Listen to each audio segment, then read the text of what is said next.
Good afternoon, folks, and welcome back to the show.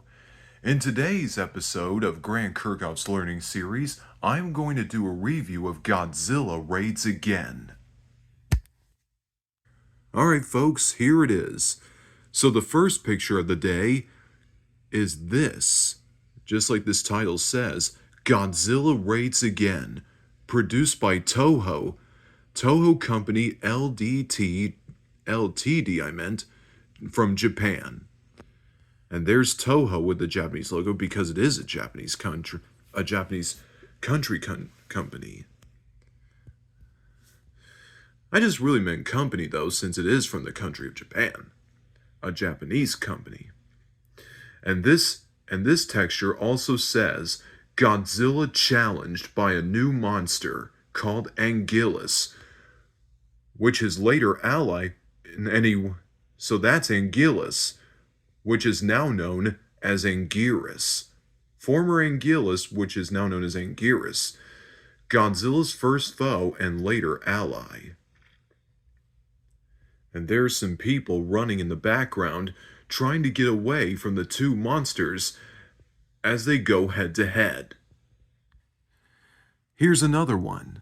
I believe it's a figurine. This is just a sculpture of Godzilla fighting Anguillus somewhere in Osaka, and I believe it is Osaka, Japan. If you compare the sizes of the two, Godzilla in this movie is much taller to Anguillus in size, when it comes to height advantages, that is. But I believe with the two weighing nearly the same, it would be some of you would make an interesting debate which of these two would weigh in tons.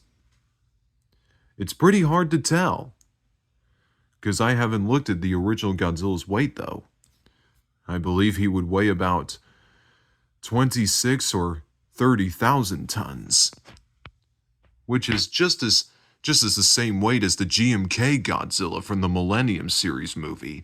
Godzilla, Mothra, and King Ghidorah, giant monsters all out attack. I'll show you another photo, folks. Okay, this is a real deal from the film. And here's Godzilla preparing to challenge Anguillus for a second time in Osaka.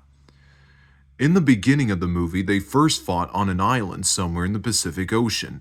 Then they meet again in Osaka to do battle, as well as causing major damage throughout the city. And I mean major rampaging damages across the city.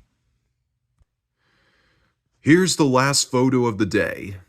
This is the final scene where Godzilla gets frozen in ice by the Japanese Air Force, or the Japanese Self-Defense Force as I meant to call it, after they hatched a plan to freeze Godzilla or bury him in ice. This would later give rise to King Kong vs. Godzilla in 1962. Alright folks, that's all I got for you for today. Make sure you like and subscribe to the channel as always. I'll see you next time.